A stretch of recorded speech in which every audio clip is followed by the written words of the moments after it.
Estamos en el mundo ahora de France 24. Soy Rosa Pérez Masdeu. Es para mí un gusto estar con ustedes este domingo. Vamos con las noticias. En un giro inesperado de postura y a 2 meses de abandonar la Casa Blanca, el presidente de Estados Unidos, Joe Biden, habría autorizado a Kiev para usar los misiles de largo alcance contra el territorio ruso, según informaron fuentes oficiales a medios de comunicación.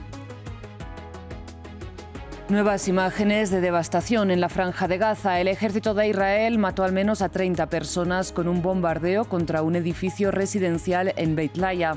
Varios cuerpos siguen atrapados entre los escombros de una torre donde vivían más de 70 residentes. Y en otro frente, la aviación israelí no cesa los ataques contra el sur, el este y la capital del Líbano. Hezbollah confirmó que Israel ha matado a su portavoz en un bombardeo contra el centro de Beirut.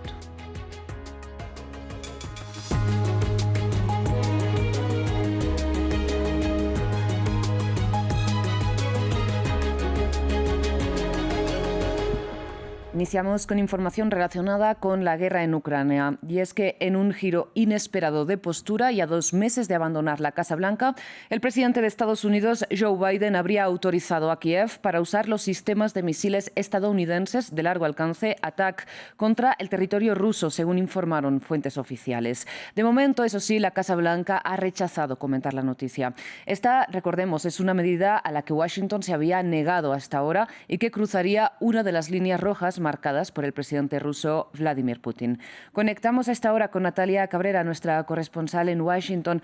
Natalia, buenas tardes. ¿A qué se debe, nos preguntamos todos, ¿no?, este cambio de postura en este momento por parte de Joe Biden? Rosa, esta decisión del presidente Joe Biden llega 2 meses antes de que el presidente electo Donald Trump llegue a la Casa Blanca, y aunque aún la Casa Blanca como tal no ha hecho el pronunciamiento oficial, sí lo citan los medios estadounidenses, que podría deberse justamente a la alianza estratégica alcanzada recientemente entre Rusia y Corea del Norte, que ha hecho que alrededor de 10.000 militares y norcoreanos lleguen a territorio ruso para combatir en la guerra en Ucrania. Con esta medida, el presidente Joe Biden intenta disuadir justamente a las tropas norcoreanas de continuar participando en la guerra en Ucrania. Y hay que hacer una aclaración, y es que este uso de estos misiles de largo alcance sería para un uso limitado. La autorización para el uso sería limitada y sería específicamente autorizados para utilizarse en la región de Kursk, con lo que el presidente Joe Biden espera que el presidente ucraniano Zelensky pueda eventualmente sentarse a negociar con el presidente ruso Vladimir Putin bajo el poder que ha obtenido recientemente de las zonas en territorio ruso, que manteniendo este territorio bajo su poder, bajo su control, pueda sentarse eventualmente a negociar con Rusia, recuperar parte del territorio ucraniano que ha perdido en esta guerra que inició en 2022. De esta manera, el presidente Joe Biden también está tratando de garantizar que Ucrania continúe teniendo el apoyo de Estados Unidos.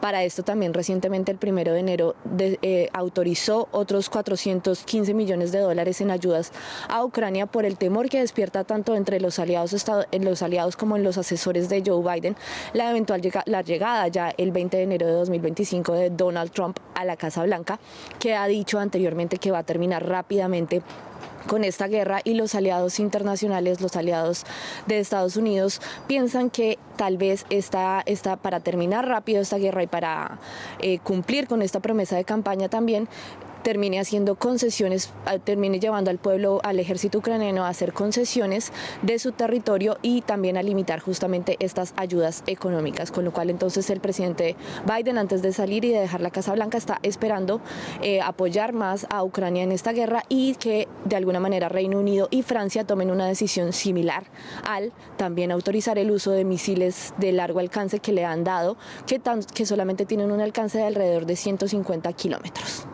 Natalia, pues muchísimas gracias por esta información. Nosotros precisamente seguimos con el análisis de este tema y para ello conectamos con Zaira Abadillo. Ella es analista internacional, historiadora de Rusia y de la Unión Soviética. Zaira, buenas tardes. Muchísimas gracias por aceptar esta invitación en France 24. Quisiera que empezáramos hablando de lo que nos comentaba Natalia y también lo que citan fuentes al periódico New York Times, y es que esta decisión, ¿no?, de Joe Biden de finalmente autorizar el uso de los misiles de largo alcance estadounidenses por parte de las fuerzas de Ucrania contra el territorio ruso, viene dada a raíz de esta llegada de tropas norcoreanas a luchar junto a las filas rusas, ¿no?, contra Ucrania. Le pregunto un poco qué tiene que ver una cosa con la otra, ¿no?, si son tan determinantes estas tropas norcoreanas para el avance ruso. A mí me parece más bien que es una señal de parte de Joe Biden a Corea del Norte, porque ya está inmiscuyéndose, ¿verdad?, en asuntos de geopolítica internacional, ¿no? Por lo tanto, el hecho de que Corea del Norte se sienta en la libertad de enviar sus soldados, ¿verdad?, que se estiman entre 10.000 o 40.000 soldados para apoyar los soldados rusos en la región de Kursk y tratar de liberar ese territorio del control ucraniano, es una forma, me parece, una forma de amenazar a Washington, D.C., dándole a entender al gobierno de Joe Biden en los Estados Unidos que Corea del Norte es una potencia militar importante y que puede apoyar en cualquier conflicto que sea necesario. La decisión también de Biden tiene un poco que ver porque la ofensiva rusa en los últimos meses ha sido devastadora para los ucranianos, que han perdido muchos soldados y mucho material importante, estratégico y militar, y no están ganando en el frente de batalla. Así que me parece que también Biden toma esta decisión un poco para darle a entender a Corea del Norte que no puede hacer lo que guste, ¿no?, que no puede seguir, como quien dice, intrometiéndose, ¿verdad?, y en asuntos de tal índole, pero también es una forma de apoyar al ejército ucraniano 2 meses antes de que llegue Donald Trump al poder y un poco tenerlos en una mejor posición a la hora de negociar. No olvidemos que muy bien anoche fueron ataques en ciudades bien importantes en Ucrania.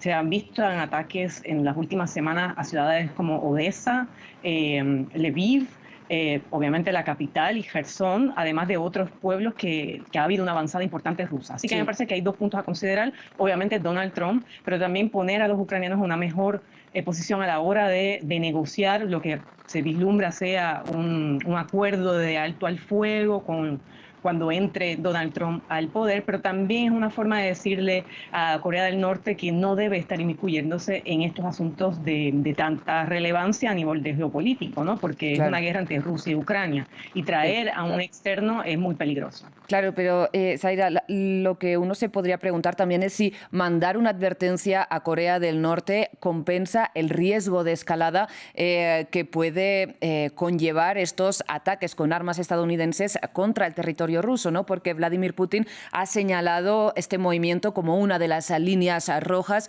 que lo enfrentarían directamente con la OTAN. Le pregunto si Joe Biden a esta hora ya no teme a esta escalada o si ya no toma tan en serio la amenaza por parte de Vladimir Putin. Yo creo que es lo último, como correctamente has mencionado. No toma ya en serio a Vladimir Putin. Hay mucho discurso propagandístico de Putin que va dirigido a la población rusa, ¿verdad? Pero que no es muy coherente. Y ya, como podemos decir, ya han habido varios discursos de Vladimir Putin diciéndole a la OTAN y también a los Estados Unidos que han pasado como dice, la línea roja. Por lo tanto, yo no creo que vaya a haber una escalada. Me parece que tampoco estamos viendo que estos misiles de largo alcance sean utilizados en el resto del territorio ruso. Me parece que, según el reportaje del New York Times y otros periodistas de prensa asociada, por ejemplo, han informado que esto está enfocado a la región de Kursk y esperan darle un apoyo militar a las fuerzas ucranianas para que mantengan este territorio y de esa forma puedan negociar, ¿verdad?, un acuerdo de alto al fuego donde no tengan que ceder tanto del territorio que ya Rusia ha obtenido de Ucrania. ¿Me entiendes? Sí. Es más bien una forma de garantizar que mantengan control de Kursk. No creo que vayan a permitirle que estos misiles se utilicen atacando en ciudades importantes como Moscú, por ejemplo. Claro, precisamente es una de las cuestiones que plantea el New York Times, ¿no? Que no se sabe si se podría ampliar el permiso para usar estos misiles más adelante a otras zonas, pero por último le quería pedir rápidamente cuáles serían los objetivos dentro de la propia zona de Kursk para el ejército ucraniano que quisiera atacar Kiev con este armamento.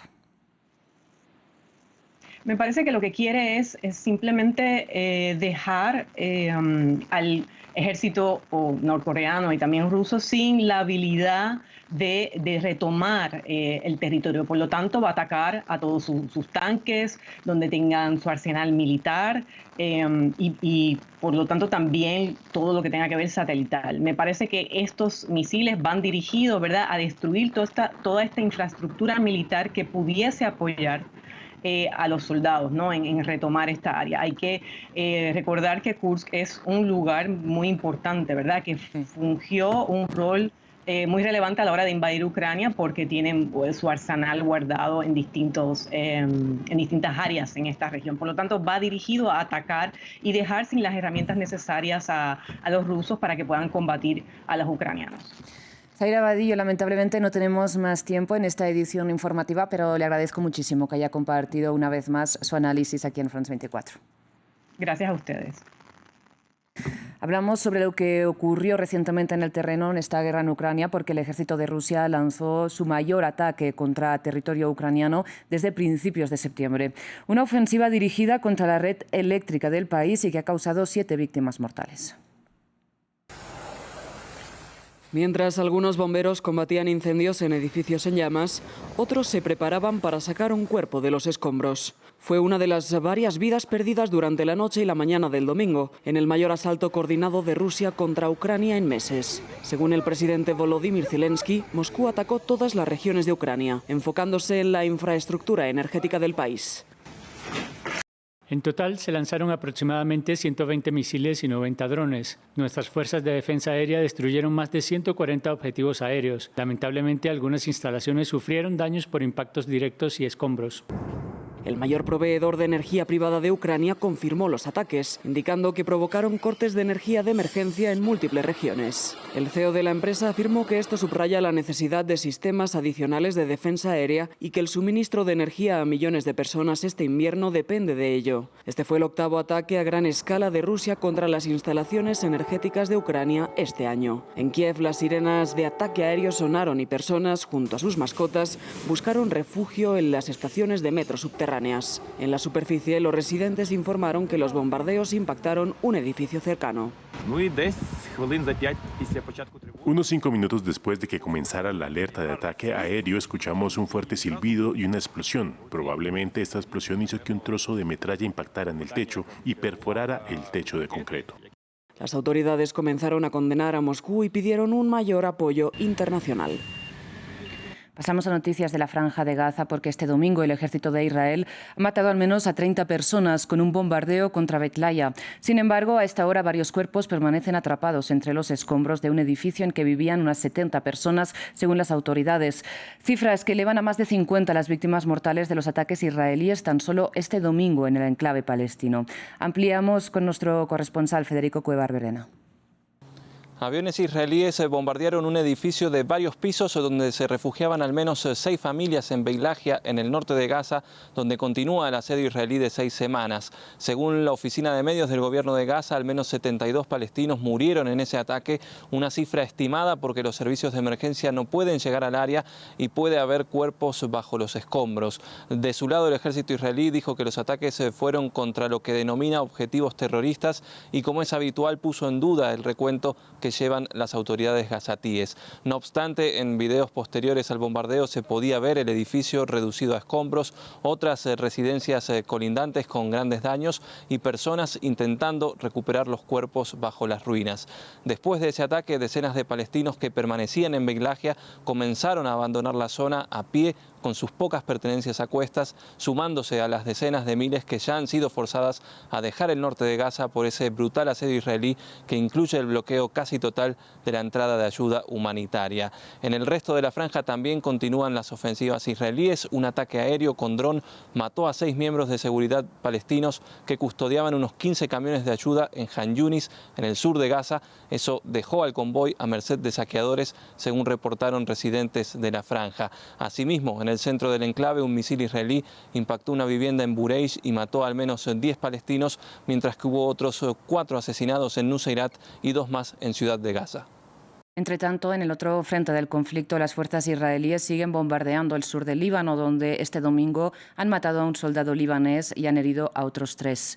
La aviación israelí también ha vuelto a bombardear Beirut, pero si bien Israel, ya lo saben, suele dirigir los ataques contra los suburbios del sur de la capital, este domingo volvió a atacar el centro de la ciudad, donde, según Hezbollah, habrían matado al portavoz del grupo. El enemigo, con la escalada de los 2 últimos días, ha llegado hoy a la capital Beirut, en el momento en el que Líbano recibía la propuesta que discutiremos para lograr un alto el fuego y el compromiso con la resolución 1701. No es más que un intento de este enemigo de presionar a Líbano. En otras noticias, de cara al inicio del G20, la ONU llamó a apoyar la financiación climática, el principal tema de la COP29 que se desarrolla en Bakú. En medio de este panorama, el gobierno de Brasil planea proponer un impuesto del 2% sobre los multimillonarios. El dinero se destinaría a combatir el hambre, la desigualdad social y el cambio climático. Veamos el informe. En el corazón del distrito financiero de Sao Paulo, entre rascacielos de la avenida Faria Lima, se encuentra el Grupo Gaia, cuyo líder se define como activista. Joao Pacífico es una excepción. Es uno de los pocos millonarios que apoya este año el proyecto de Brasil para el G20. Bajo la presidencia de Lula da Silva, el país quiere crear un impuesto mínimo de 2% sobre la riqueza de los multimillonarios del mundo. Según un estudio, esto permitiría recaudar entre 200.000 y 250.000 millones de dólares al año.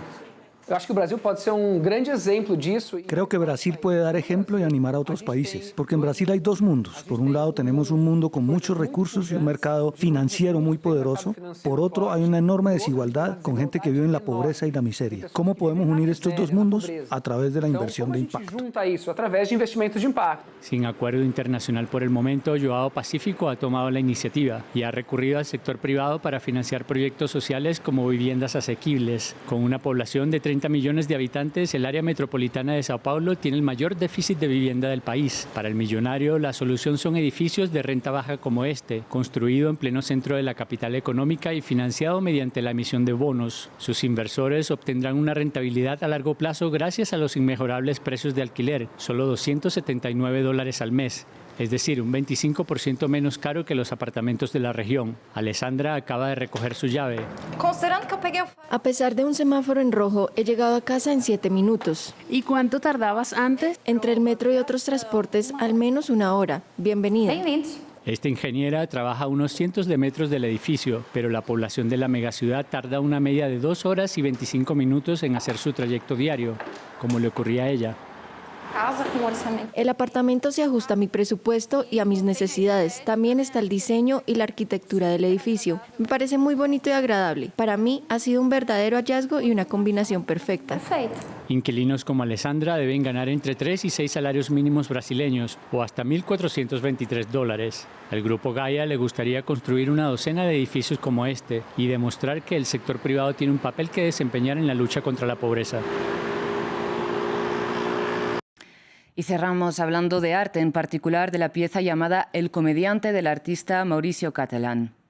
Este plátano que ahora van a ver pegado a la pared con cinta adhesiva está valorado en más de $1 millón y por este precio se podría vender en la casa de subastas Sotheby's de Nueva York el próximo 20 de noviembre. El director de arte contemporáneo de Sotheby's la califica de profunda y provocadora y señala que lo que el artista está haciendo es poner el mundo del arte contemporáneo ante un espejo y hacer preguntas sobre cómo asignamos valor a las obras de arte o qué definimos como una obra de arte en sí. Gracias por su atención. Enseguida regresamos.